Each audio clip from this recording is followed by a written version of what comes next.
Hello students, हम लोग organic chemistry का थर्ड चैप्टर्स पढ़ रहे हैं। इसमें aldehyde, ketone and carboxylic acid है। कार्बोक्सिलिक एसिड का preparation, physical property and chemical property हो चुकी है आपकी। ठीक है, केमिकल प्रॉपर्टी में लास्ट रिएक्शन आपकी बची है ring substitution of the aromatic acid. Okay, उस लास्ट रिएक्शन के बाद आप यूज्ड पढ़ेंगे और derivatives of the acid. Okay students, last lecture में कल टाइम कम था इसलिए एक रिएक्शंस नहीं हो पाई थी, तो उस रिएक्शन को हम लोग आज कंप्लीट कर लेते हैं। ठीक है, ring substitutions in aromatic acid. Ring substitution of ring substitutions of aromatic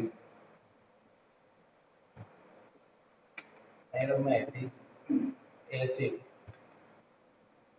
last था ये 5 नंबर। ठीक है, including of the cleavages of the carboxylic acid के बाद ये भी लास्ट आपकी ring substitution aromatic acid. Okay, all ring substitutions when the carboxylic acid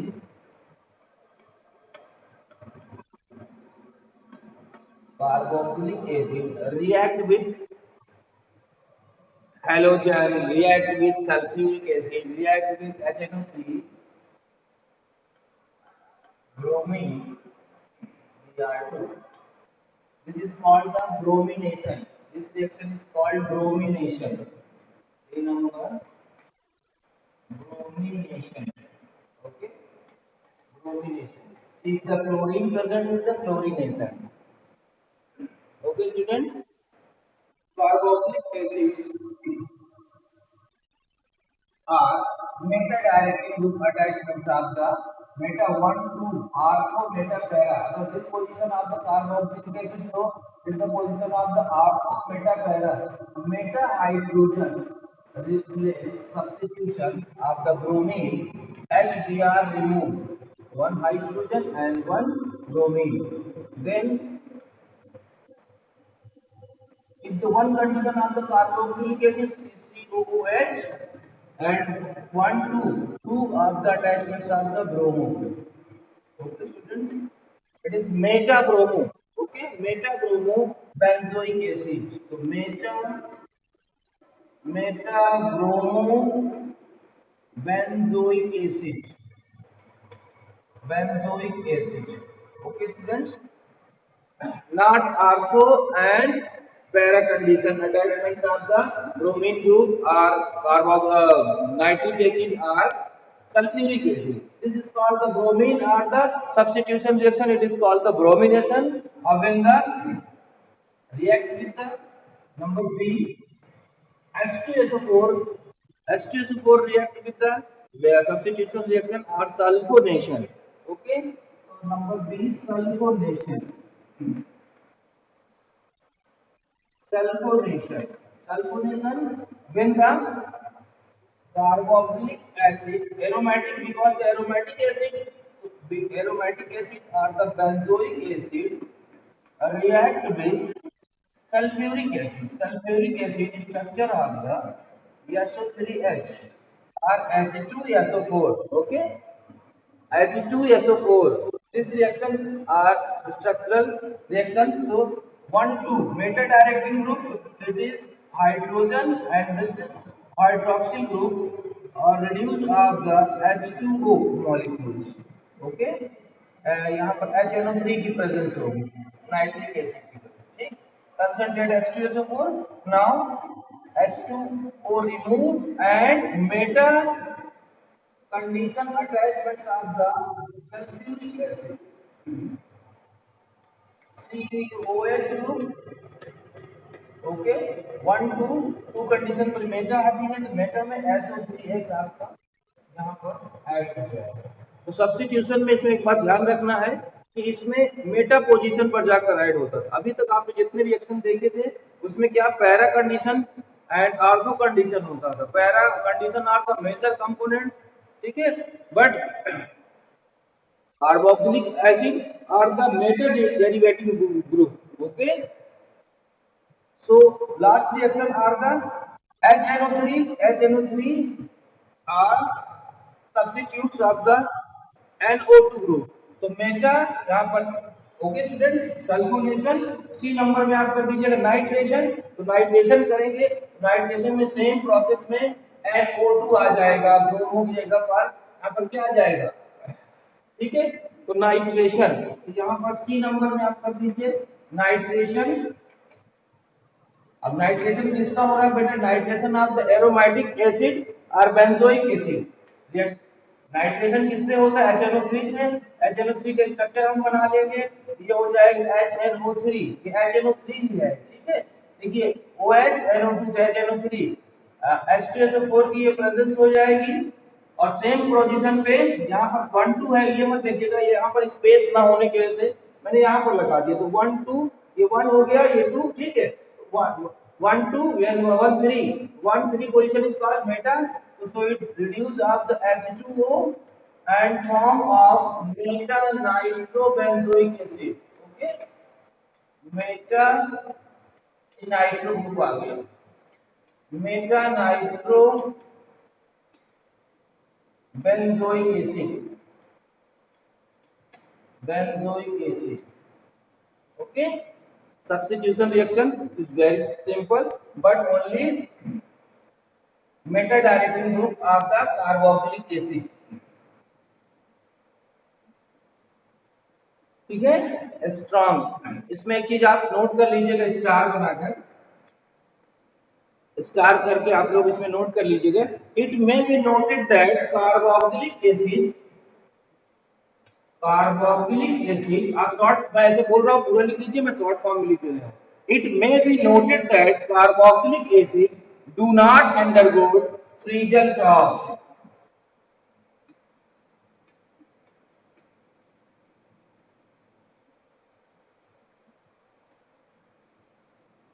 Friedel cross जो रिएक्शन है ये कभी नहीं देता, ठीक है।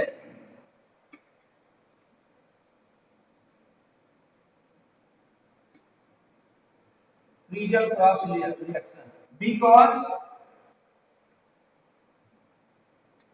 because COOH group is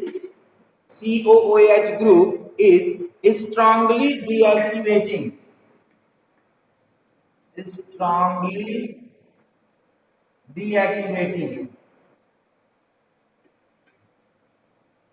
okay, ये स्ट्रांगली डीएक्टिवेटिंग ग्रुप होता है। और एक कारण ये होता है कि फ्रीडल क्राफ्ट में एल्युमिनियम क्लोराइड जो होता है वो क्या होता है बेटा, लुईस, ठीक है, लुईस एसिड होता है, ठीक है। तो सेकेंड, फर्स्ट नंबर में तो ये स्ट्रांगली डीएक्टिवेटिंग ग्रुप है, और सेकेंड में ये हो जाता है, ठीक है, कैटलिस्ट एल्युमिनियम क्लोराइड यानी Lewis acid get bonded to carboxylic strongly, ठीक है। ये इससे ज्यादा स्ट्रांगली होता है, किसी प्रेजेंस में होती है फ्रीडल क्रॉस रिएक्शन, तो ये रिएक्शन फ्रीडल क्रॉस रिएक्शन नहीं देते, ठीक है। इसको नोट कर लीजिएगा आप लोग।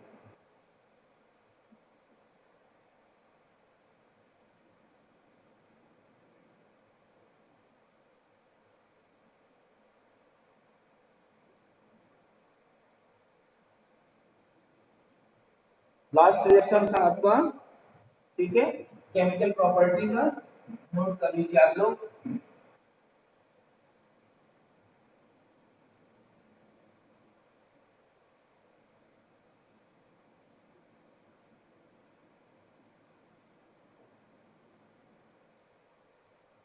अब लास्ट पार्ट बचा है, इंट्रोडक्शन हो गया आपका। इंट्रोडक्शन के बाद प्रिपरेशन, प्रिपरेशन के बाद फिजिकल प्रॉपर्टी, केमिकल प्रॉपर्टी। अब हम पढ़ेंगे यूज्ड ऑफ कार्बोक्सिलिक एसिड, ठीक है। तो हमको अब यूज, ठीक है, यूज में अलग अलग भी कर सकते हैं। फॉर्मिक एसिड का यूज में नंबर 1 में फॉर्मिक एसिड HCOOH, इसका कहां पर यूज होता है, ठीक है। बी में कर देंगे एसिटिक एसिड, यही दोनों ज्यादा यूज है हमारे में। और हमारे सिलेबस के थ्रू ये है, बाकी तो बहुत एसिड है, इसको हम देखेंगे, ठीक है। तो used of formic acid, use of formic acid, formic acid का यूज आप जानते हो एज एंटीसेप्टिक यूज इसको करते हैं, ठीक है, as a use of the antiseptic, as an antiseptic, antiseptic में यूज होता है, ठीक है। लेबोरेटरी में भी यूज होता है, इसमें इसके लिए यूज होता है।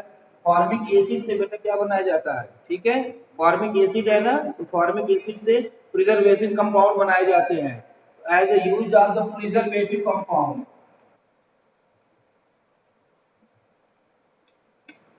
प्रिजर्वेटिव कंपाउंड, ठीक है। इसमें फॉर्मलिन आप बनाते हो, 40% होता है ये, 40% ऑफ 40% ऑफ फॉर्मिक एसिड, ठीक है। फॉर्मलिन, फॉर्मलिन, फॉर्मलिन आप देखते हो कि जब जार वगैरह में करके बायोलॉजिकल इंस्ट्रूमेंट्स में ज्यादा यूज होता है, ठीक है। आप परमानेंट स्लाइड बनाते हैं तो उसमें इसी का 40% फॉर्मल्डिहाइड का, फॉर्मिक एसिड का, ठीक है, आप बना लेते हैं, जिससे प्रिजर्वेटिव का काम आता है। लेदर इंडस्ट्रीज में भी इसका बहुत काम आता है बेटा, ठीक है। तो it is use of the leather industry, leather के लिए बहुत काम आता है, यानी इंडस्ट्रियल यूज है इसका।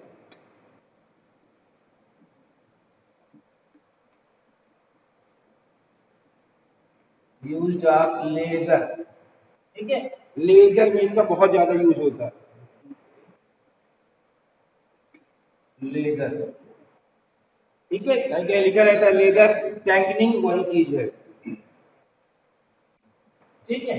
नंबर बी में आप लोग कर लीजिए, ये इसका हो गया फॉर्मिक एसिड का, और नंबर बी में आप एसिटिक एसिड CH3COOH, ठीक है, इसको मेथनोइक एसिड ही बोलते हैं। अब इसका यूज, इसका तो बहुत यूज है, आप देख रहे हैं, लैब में भी बहुत इसका यूज होता है, ठीक है, ठीक है, लैब में यूज होता है। It is used as solvent, it is used as solvent, ठीक है, सॉल्वेंट के लिए यूज है एसिटिक एसिड का। विनेगर में, फूड इंडस्ट्रीज में है इसका बहुत, ठीक है। कुकिंग में, कुकिंग में आप देखते होंगे बहुत विनेगर का यूज होता है, ठीक है। कुकिंग, शॉर्टकट में लिख ले रहा हूँ, फूड इंडस्ट्री,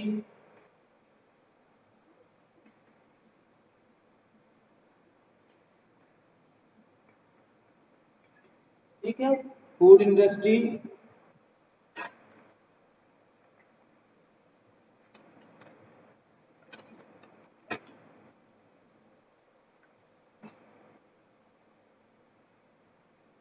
ठीक है। एसिड बेस में जनरली ये भी होता है, इसका डायल्यूट भी बनता है और इसका कंसंट्रेट भी है, तो बहुत ज्यादा यूज है इसका, यूज में और ज्यादा आप देख लीजिए इसको।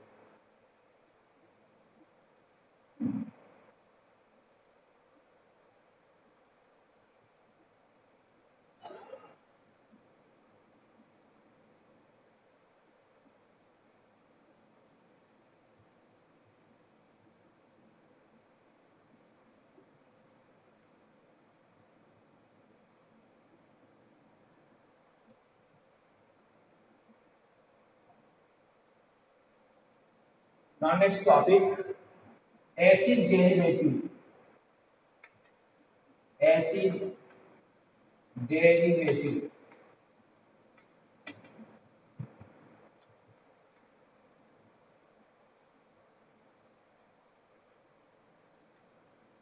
वैसे मोनोकार्बोक्सिलिक एसिड के डेरिवेटिव हैं, तो अगर आ जाता है, ठीक है, एसिड, ठीक, तो मोनोकार्बोक्सिलिक डेरिवेटिव जिसको बोलते हैं मोनोकार्बोक्सिलिक डेरिवेटिव, ठीक है। The hydroxyl group, OH is called hydroxyl group, the hydroxyl group of carboxylic acid, the hydroxyl group replaced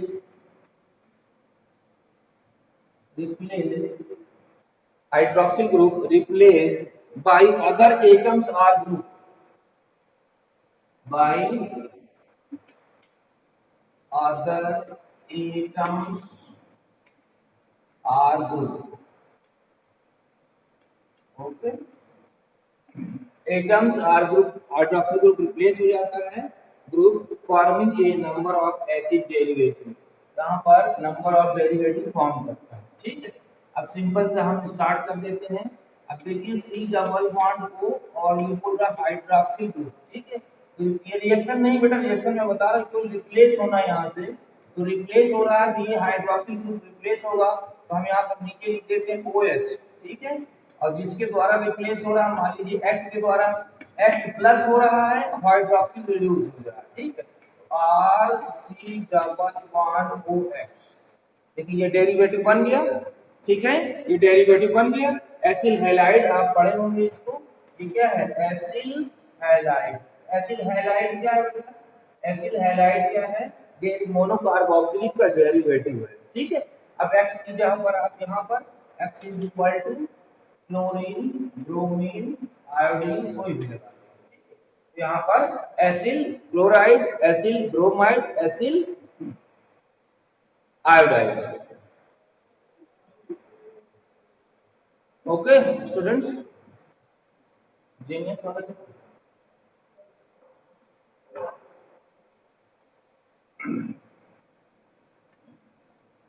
first derivative of the acyl halide, second derivative replace of hydroxyl group with NH2 यानी amine।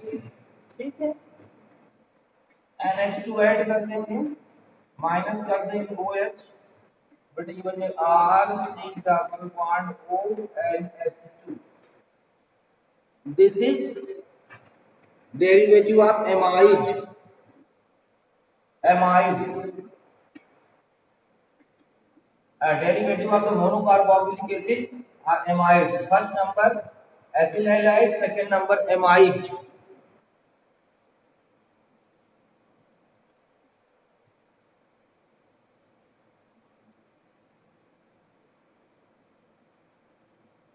okay, third number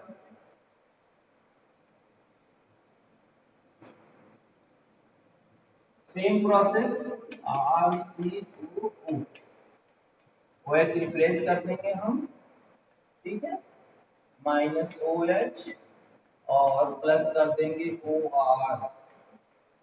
ठीक है, alkoxy, alkoxy add कर देंगे तो यहाँ पर RCO और OR add हो जाएगा। ठीक है, अगर इसको गैस लगा देते तो यहाँ भी गैस हो जाएगा। Ester, ester as a monocarboxylic derivative. ठीक है, RCOOR, हर जगह पर एल्किल ग्रुप आप ऐड कर देंगे तो यहाँ पर ये हो जाएगा ester.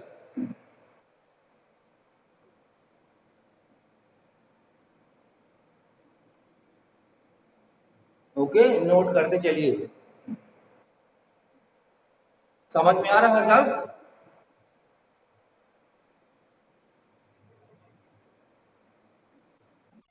Okay, ester, okay, acyl halide, amide and ester. और एक डेरिवेटिव और है आपका जो 2 mole of carboxylic acid depend करता है। 2 मोल ऑफ, देखिए 1 2 मोल कर दे दे ताकि स्ट्रक्चर ही बन जाए। नाम समझ गए होंगे आप लोग, एसिटिक एनहाइड्राइड। ठीक है, एसिटिक एनहाइड्राइड में केवल H2O रिमूव हो जाता है, इसका हाइड्रोक्सिल ग्रुप, इसका H, H2O रिमूव हो जाता है। ठीक है, बनता क्या है R, देखिए ये वाला R C double bond O, ये एक O बचा हुआ है, इसको ऐसे लिख देते हैं, यहाँ पर भी बचा हुआ है R C double bond O। ठीक है, जिसको हम लिखते हैं RCO का होल ट्वाइस। ठीक है, RCO का होल ट्वाइस O, क्योंकि RCO दोनों में कॉमन है तो RCO का होल ट्वाइस O। ठीक है, तो इसको बोलते हैं एसिटिक एनहाइड्राइड। ठीक है, ये एनहाइड्राइड, एनहाइड्राइड हो जाता है, एनहाइड्राइड। ठीक है। अब यहाँ पर CH3 हो जाता है तो एसिटिक एनहाइड्राइड, इसका भी डेरिवेटिव बनता है।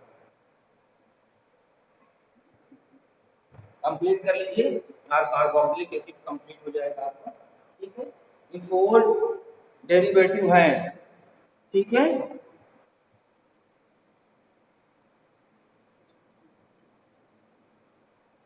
अब इसकी अगर रिएक्टिविटी आ जाती है तो एक रिएक्टिविटी ऑब्जेक्टिव क्वेश्चन में बहुत पूछता है, वो आप बस लर्न कर लीजिएगा, बाकी सब सही है।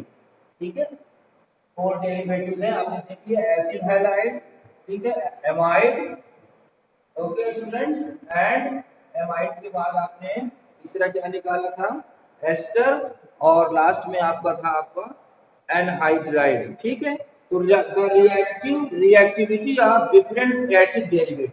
अब रिएक्टिविटी इसी को देख लेते हैं, जो डिफरेंट डेरिवेटिव आपके आए हैं इसकी रिएक्टिविटी, ये अगर रिएक्टिविटी है तो कैसे फॉर्म करेंगे, तो फर्स्ट नंबर में कौन सा रिएक्टिविटी होगा, तो ये आपका इसको कर लीजिएगा, बहुत इंपॉर्टेंट है, RCuCl। ठीक है, is more reactive than ester. Ester चाहे ऐसे लिख लीजिएगा आप लोग बेटा, ठीक है, और या इसी का आप RCO ऐसे करके आप RCOOR, ठीक है, ये एस्टर हो जाएगा।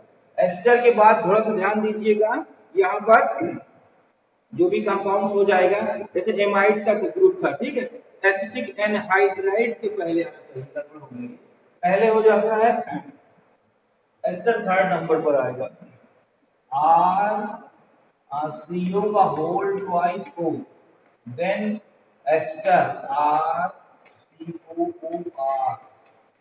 और लास्ट में आपका पहुंच जाएगा acid amide RCONH।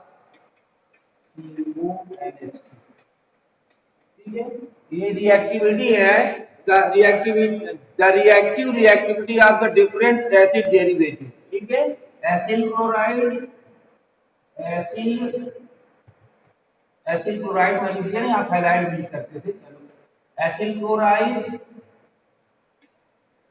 Is more reactive then anhydride,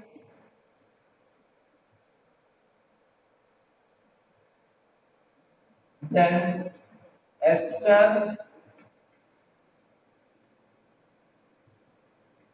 then amide।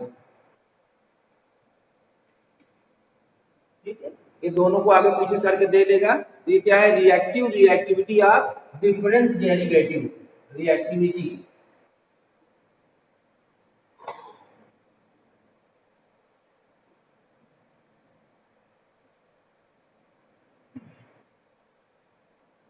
Note करके चलिए आप लोग।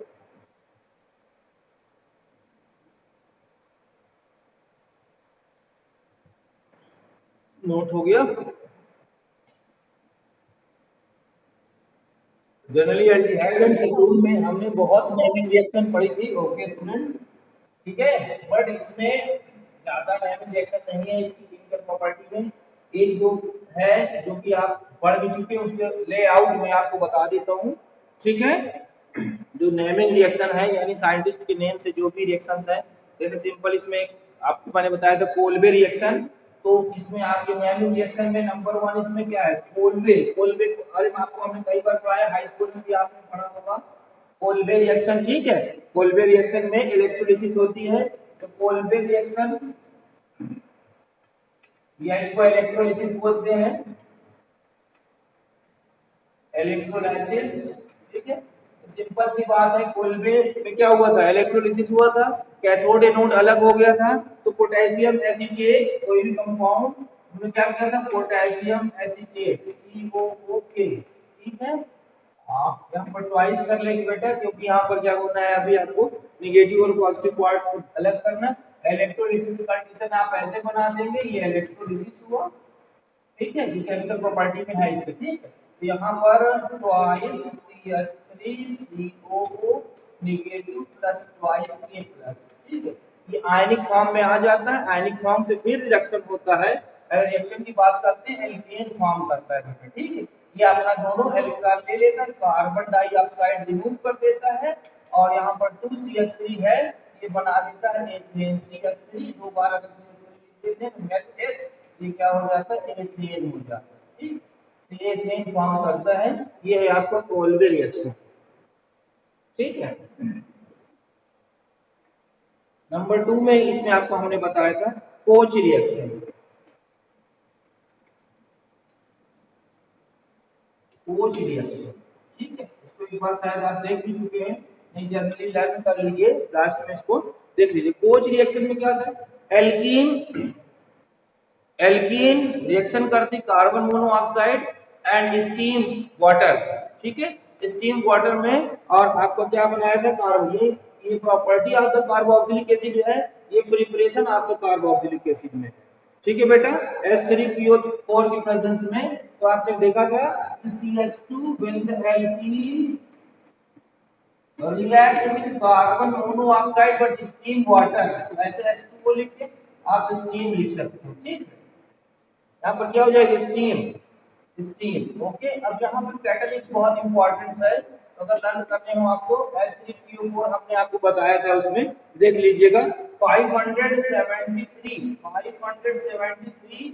केल्विन टू 673 केल्विन, ठीक है। इसकी प्रेजेंस में यहाँ से रिएक्शन हुआ था अंडर प्रेशर, ठीक है। अब क्या बना था, जितने कार्बन है 1 2 3 कार्बन अटैचमेंट्स है तो प्रोपियोनिक एसिड बनेगा, ठीक है। ये बॉन्ड यहाँ से ब्रेक होता था, हमने आपको बताया था, ये बॉन्ड यहाँ से क्या होगा बेटा, ब्रेक होता है। ब्रेक होने के बाद ये एक हाइड्रोजन तुरंत इसको मिल जाता है, बॉन्ड ब्रेक हो जाता है, बनेगा क्या, CH2 का एक मिल गया, क्या होगा CH3, यहाँ पर CH2 ही है, बॉन्ड टूट गया। अब इसका वाला बॉन्ड यहाँ लग गया क्योंकि बॉन्ड ब्रेक हुआ, जैसे ब्रेक हुआ एक इलेक्ट्रॉन से CH3 आ गया और एक यहाँ पर आ गया। अब यहाँ पर क्या बचा, देखो COOH, तो यहाँ पर COOH हो जाएगा, ठीक है। प्रोपियोनिक एसिड, जनरली में आप लिख देंगे प्रोपियोनिक एसिड, ये आपका कोच रिएक्शन होगा। जितने कार्बन होंगे उतना अटैचमेंट होगा, हाइड्रोजन जाएगा, ये बॉन्ड ब्रेक होगा, CH3 सिंगल बॉन्ड CH2, अब ये वाला एक इलेक्ट्रॉन यहाँ आ जाएगा, COOH इसमें बचा हुआ है, COOH हो जाएगा।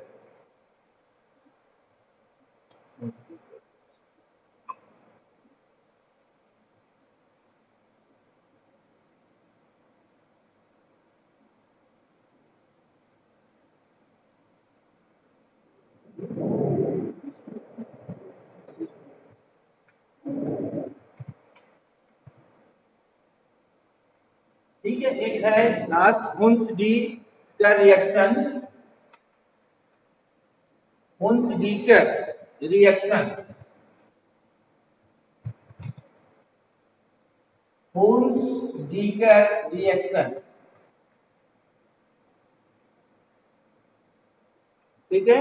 एरोमेटिक कार्बोक्सिलिक में मैंने इसको बताया था, एरोमेटिक वाले में या कुछ नहीं, सिल्वर व्हेन द, जैसे बेंजोइक एसिड होता है तो बेंजोइक एसिड की जगह H वहां रिप्लेस हो जाता है और सिल्वर आ जाता है, ठीक है। तो व्हेन द, ये COOH की जगह पर यहाँ पर Ag सिल्वर हो जाता है, सिल्वर बेंजोएट, ठीक है।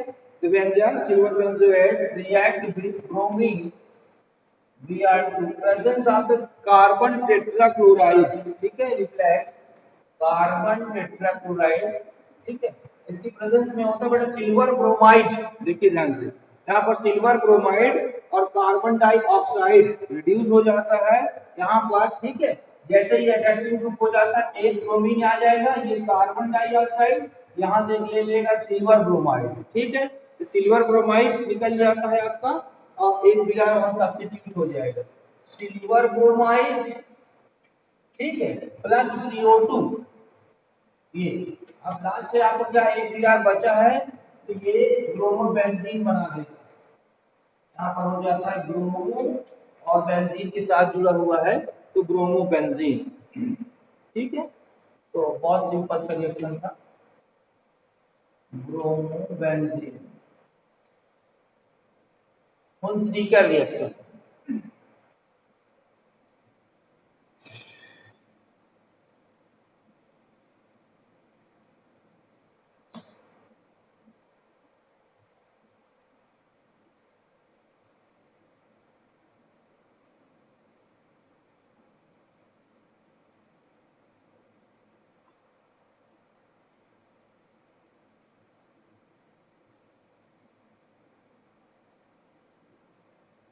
आई होप आप लोगों का थर्ड चैप्टर तक नोट्स कंप्लीट हो गई होगी। ठीक है, सेकेंड बुक का ऑर्गेनिक केमिस्ट्री में haloalkanes and haloarenes पहले से कंप्लीट है। इसके बाद सेकेंड चैप्टर था आपका एल्कोहल, फिनॉल, ईथर, वो भी आपका कंप्लीट हो गया। आज आपका aldehyde, ketone and carboxylic acid, ठीक है, ये कंप्लीट होता है। इसमें सारे रिएक्शंस आप बहुत अच्छे तरीके से देख लीजिएगा। ये तीनों चैप्टर ऑर्गेनिक केमिस्ट्री के बहुत इंपॉर्टेंट चैप्टर है। ठीक है, अगर कोई प्रॉब्लम्स होती है तो आप हमसे डिस्कस कर सकते हैं, बट एक लर्न करने की बात है, क्योंकि रिएक्शन जो है वो देखने में जैसे सेम है ना, तो आप जो बार बार प्रैक्टिस करोगे तभी बेटा आएगा। और कोई प्रॉब्लम हो तो आप डिस्कस कर सकते हैं।